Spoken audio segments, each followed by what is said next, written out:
भगवते वासुदेवाय। ॐ नमो भगवते वासुदेवाय। ॐ नमो भगवते वासुदेवाय। तमादिदेवं करुणानिधानं तमालवर्णं सुहितावतारम् अपार संसारसमुद्रसेतुं भजामहे भागवतस्वरूपम्। ॐ अज्ञानतिमिरान्धस्य ज्ञानाञ्जनशलाकया चक्षुरुन्मीलितं येन तस्मै श्रीगुरवे नमो नमः। वंशाकल्पतरुभ्यश्च कृपासिन्धुभ्येव च पतितानां पावनेभ्यो वैष्णवेभ्यो नमो नमः। पञ्चतप्ततप्तं कृष्णं भक्तिरूपस्वरूपं भक्तवदभक्ताख्यो नमामि भक्तशक्तिकं। हे कृष्ण करुणा सिन्धु दीनबन्धु जगत्पाते गोपेश गोपिकाकान्तो राधाकान्तो नमोऽस्तुते। तप्तकञ्चन गौराङ्गी राधे वृन्दावनेश्वरी वृषभानुसुते देवी प्रणमामि हरिप्रिये।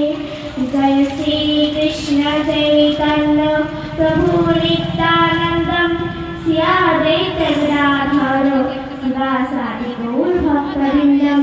हरे कृष्णा कृष्णा कृष्णा हरे हरे हरे राम राम राम हरे हरे। ओम वृंदावन तुलसीदेव प्रिया केशवशत कृष्ण भक्तिपदे देवी सत्यवते नमः। सर्वजीवेर हृदये থাকে অন্তর্যামী ভগবান মায়া ডোরে সংসারে সর্বজীবের নাচান। অন্তরালে থাকে যথা চন্দ্র যোগে শুদ্ধ ধান নাচায় পুতুল মধ্যে ছিল ইচ্ছায় অনুসার। তাহার শরণ লভ সর্বতোভাবে মতিমান তাহার প্রসাদে পারে পরা শান্তি নিত্য স্থান। যথা সদা নরগণ ত্যাজি বস্ত্র পুরাতন নব বস্ত্র পরিধান করে আত্মা তথা বারে বারে পুরাতন দেহ ছেড়ে নব নব কলেবর ধুরি দেহ মধ্যে দেহি যিনি আত্মা দাঁড়ি গায় তিনি দয়াবদ্ধ শঙ্করা কিছু নয়। তস্মৈব বিজ্ঞাতে সর্বনিদং বিজ্ঞাতম। তাকে জানলে সব জানা যায়। আচ্ছা আপনারা বলুন তো তাকে জানলে সব জানা যায় সেটি কে? সেটি হচ্ছে ভগবান শ্রীকৃষ্ণ। তাহলে তাকে জানতে গেলে সর্বপ্রথম আমাদের কি প্রয়োজন, কি দরকার? সর্বপ্রথম আমাদের তাকে জানতে গেলে সর্বপ্রথম আমাদের দরকার গুরু কৃপা, গুরু দীক্ষা। সর্বপ্রথম আমাদের সদ্গুরু চরণ আশ্রয় করতে হবে। তাহলেই আমরা ভগবানের কাছে যেতে পারবো, ভগবানের চরণ লাভ করতে পারবো। তাহলে ভগবানকে আমরা কি করে সেবা পূজা করবো? না, আমাদের এমন কিছু বস্তু আছে যেগুলো আমাদের ভালো লাগে, তাই না? আমাদের দামি সেন্ট ব্যবহার করলে ভালো লাগে, দামি সাবান ব্যবহার করলে ভালো লাগে, লাগে তো? তো ভগবানেরও তো কিছু ভালো লাগার বস্তু আছে। তো ভগবানের যে কি ভালো লাগে সেটা আমরা জানবো কি করে? এই জন্য গুরুর প্রয়োজন। আমি জানি না, আমাকে শিক্ষায় দেবে যে তিনি হলেন আমাদের গুরু। তাহলে ভগবানকে জানতে গেলে আমাদের কি কর্তব্য? আমরা কি করব? ভগবানকে অঞ্জলি দিতে গেলে সর্বপ্রথম আমাদের প্রয়োজন চন্দন। চন্দন, তুলসী পত্র ও পুষ্প দিয়ে ভগবানের চরণে দিতে হবে। তা চন্দনটা যে আমরা করবো সেটা কি করে করব? না, শুধু শুধু গঙ্গা জল দিয়ে চন্দন করতে হবে না। প্রথমে অগুরু দিতে হবে, তার মধ্যে দুটো বস্তু দিতে হবে। এক হচ্ছে অগুরু আর এক হচ্ছে কর্পূর। এই দুটো বস্তু দিয়ে ওই চন্দ্রটাকে মিশ্রিত করে তুলসী পত্র ফুল দিয়ে গোবিন্দের চরণে অর্পণ করতে হবে, তাহলে তোমার কৃষ্ণের ভালো লাগবে। আচ্ছা মায়েরা বলুন তো, চন্দন কয় প্রকার ও কি কি? চন্দন হচ্ছে 3 প্রকারের। একটা হচ্ছে এই যে সচন্দন, কিন্তু না, যখন এগুলো মিশ্রিত করলাম চন্দনের আরেকটি নতুন নাম হলো, কি নাম হলো? অগুরু চন্দন। তাহলে চন্দন কয় প্রকার? 3 প্রকারের। কি কি? এই যে অগুরু চন্দন, আরেকটি হচ্ছে গোপী চন্দন। গোপী চন্দন মানে কি? এই যে দেখুন আজকে আমরা ললাটে যেটা অঙ্কন করেছি এর নাম হচ্ছে তিলক সেবা।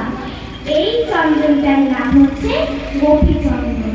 এই চন্দন সবাই ধারণ করতে পারে না, তাহলে যারা ধারণ করবে, যারা সদ্গুরুর চরণ আশ্রয় করেছে, যারা দীক্ষা নিয়েছে, তারাই এই চন্দন আশ্রয় করতে পারবে। তাহলে চন্দনটার নাম গোপী চন্দন হলো কেন? তাই চন্দনটা বললে গোপী ভাব নিয়ে গোপী ভজন করে আমরা ভগবানের সেবা ভজন করতে পারবো। গোপনে করো গোপী সাধনা, গোপনে করো গোপী সাধনা, গোপনে গোপী ভজন করতে হবে। তাহলে এই হলো দুটি চন্দন। আরেকটি চন্দনের নাম হলো মলয় চন্দন। তাহলে এই মলয় চন্দনটা কি করে হলো? এর একটা তত্ত্ব লুকিয়ে আছে। তত্ত্বটা কি? না, একদিন দেবশ্রী নারদ শ্রীহরি বিষ্ণুর কাছে গিয়ে দেবশ্রী নারদ বলছেন যে হে প্রভু, তুমি কোথায় থাকো? তখন শ্রীহরি বিষ্ণু বলছে, কেন দেবশ্রী, আমি কোথায় থাকি তুমি জানো না? দেবশ্রী নারদ বলছে, না প্রভু, তুমি কোথায় থাকো একবার আমায় বলে দাও। তখন শ্রীহরি বিষ্ণু বলছে, আমি কোথায় থাকি জানো? তুমি বনে বনে জঙ্গলে জলে স্থলে, বনে বনে জঙ্গলে যেখানে যখন আমার ভক্তরা আমাকে ভক্তি বলে আমাকে ডাকে, সেখানে গিয়ে আমি উদয় হই। তাহলে শোনো নারদ, আমি শুধু বৈকুণ্ঠে থাকি না। নহং তিষ্ঠামি বৈকুণ্ঠে জগিনাং হৃদয়াং মচ, মদ যত্র গায়ত্রী তস্য তিষ্ঠামি হে নারদ। তখন শ্রীহরি বিষ্ণু বলছে, তুমি কি ভেবেছো নারদ আমি শুধু বৈকুণ্ঠে থাকি? না, আমি শুধু বৈকুণ্ঠে থাকি না, আমি যোগীদের কাছে থাকি না। যেখানে যখন আমার ভক্তরা আমাকে মুক্তি বলে আমাকে ডাকে, সেখানে গিয়েই আমি উপস্থিত হই। তখন দেবশ্রী নারদ ভাবে যে প্রভু বললেন সব জায়গায় বিরাজমান, তাহলে তো খুব মজার ব্যাপার। কি মজার ব্যাপার? আমার প্রভু যদি সব জায়গায় থাকে, তাহলে তো সব জায়গায় বাহ্যক ক্রিয়া করা যায় না। তাহলে বেশ, আমিও দেবশ্রী, আজ থেকে আমি প্রতিজ্ঞা করলাম, আজ থেকে আমি আর কোনো জায়গায় বাহ্যক ক্রিয়া করবো না। কি বলছে মায়া দেবশ্রী? বাহ্যক ক্রিয়া করবে না মানে? দেবশ্রী নারদ প্রতিজ্ঞা করলো যে আর কোনোদিন কোনো জায়গায় মলমূত্র পরিত্যাগ করবে না। আচ্ছা মায়া বলুন তো, একটা মানুষ মলমূত্র ত্যাগটা করে কতদিন থাকতে পারে? কদিন থাকবে? 1 দিন, 2 দিন, 3 দিন, 4 দিন, 5 দিন, 6 দিন, আমি মেনে নিলাম না 1 সপ্তাহ। এর বেশি আর থাকতে পারবে? কিন্তু দেবশ্রী নারদ কি করলেন জানেন? 1 সপ্তাহ পার হয়ে গেল, 1 পক্ষকাল 15 দিন পার হয়ে গেল, 1 মাস চলে গেল, 1 বছর চলে গেল। এইভাবে দেখতে দেখতে দিন যায়, মাস যায়, বছর যায়, দেখতে দেখতে দেখতে দেখতে কাটতে কাটতে কাটতে কাটতে 1000 বছর দেবশ্রী নারদ মলমূত্র পরিত্যাগ করলো না। আর যখন 1000 বছর বাহ্যক ক্রিয়া করলো না, দেবশ্রী নারদ তখন অসুস্থ হয়ে পড়লেন। দেবতারা তো চিন্তায় পড়ে গেলেন যে দেবশ্রী নারদ যদি অসুস্থ হয়ে পড়ে, তাহলে আমাদের চলবে কি করে? দেবশ্রী নারদ মানে দেবতাদের ঋষি যে দেবশ্রী নারদ, তাহলে আমাদের চলবে কি করে? সবাই মিলে শ্রীহরি বিষ্ণুর কাছে গিয়েছে। সবাই শ্রী বিষ্ণুর কাছে গিয়ে বলছে যে হে প্রভু, হে ভগবান, দেবশ্রী নারদ তো অসুস্থ হয়ে পড়েছে। তখন শ্রী বিষ্ণু বলছে তাহলে ওকে আমার কাছে নিয়ে এসো। নিয়ে এসেছে। এবার যেই না দেবশ্রী নারদ প্রভুর কাছে এসেছে, তখন শ্রী বিষ্ণু জিজ্ঞেস করছে যে ও নারদ, ও নারদ, তুমি অসুস্থ হয়ে পড়লে কি করে? তখন দেবশ্রী নারদ বলছে কেন প্রভু, তুমি জানো না আমি তো তোমার জন্যই অসুস্থ হয়ে পড়েছি। বলছে আমার জন্য? বলে হ্যাঁ। বলছে কি করে? বলে মনে করো সেই 1000 বছর আগের কথা। তখন আমি তোমাকে বলেছিলাম প্রভু তুমি কোথায় থাকো, তুমি বলেছিলে আমি সর্বত্র বিরাজমান। তাই সেই দিন থেকে তাহলে তুমি বলো প্রভু, তুমি যদি সব জায়গায় বিরাজমান থাকো, তাহলে আমি দেবঋষি হয়ে সব জায়গায় কি বাঞ্ছক্রিয়া করতে পারি, মর্মত্ব ত্যাগ করতে পারি? তাই সেদিন থেকে আমি প্রতিজ্ঞা করলাম যে আমি আর কোনো জায়গায় মলমূত্র পরিত্যাগ করবো না, বাঞ্ছক্রিয়া করবো না। তাই জানো প্রভু, সেই দিন থেকে আমার এই অবস্থা হয়েছে। তখন শ্রীহরি কৃষ্ণ হাসছে আর বলছে তুই ও নারদ, বহু বোকা দেখেছি এই জগতে, কিন্তু তোমার মতো বোকা এই জগতে আর কাউকে দেখিনি। আরে আমি বলেছি সর্বত্র বিরাজমান, তার মানে তুমি বাঞ্ছক্রিয়া করবে না, এটা তো হতে পারে না। শ্রীহরি কৃষ্ণ আমার ভগবান আমার নারদকে দিয়ে জগৎকে শিক্ষা দিলেন। কি শিক্ষা দিলেন?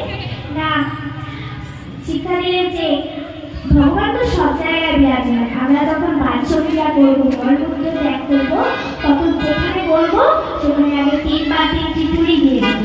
যখন 3 বার 3টি টুরি দিয়ে দেবো, সেখান থেকে ভগবান আমার সরে যাবে। তখন যেই না কথাটা বলেছে, দেবশ্রী নারদ আর সহ্য করতে না পেরে সঙ্গে সঙ্গে 3টি টুরি মেরে মল ত্যাগ করতে বলেছে। এত মল ত্যাগ করলো, এত মল ত্যাগ করলো, বিরাট বড় একটা পর্বতের সৃষ্টি হইল। আপনারা নিশ্চয়ই জানেন যে পর্বতটার নাম হলো মলয় পর্বত। সেখানে একটা বৃক্ষ জন্ম নিল, যে বৃক্ষটার নাম হলো মলয় চন্দন বৃক্ষ। তাই সেই চন্দন প্রভু রঙে রাখলে প্রভুর দেহের জ্বালা দূর হয়ে যায়। দেবশ্রী নারদের 1000 বছরকার জ্বালা দূর হয়েছিল বলে সেই চন্দন আমার প্রভুর অঙ্গে মাখে বা প্রভুর দেহের যে জ্বালাটা আছে সেই জ্বালাটাও দূর হয়ে যায়। এই যে সামনে অক্ষয় তৃতীয়া আসছে, এই অক্ষয় তৃতীয়ার পর এই চন্দন যাত্রা শুরু হচ্ছে 28 দিন ধরে। এই চন্দন যাত্রা ভগবানকে চন্দন লেপন করা হয় সারা গায়ে।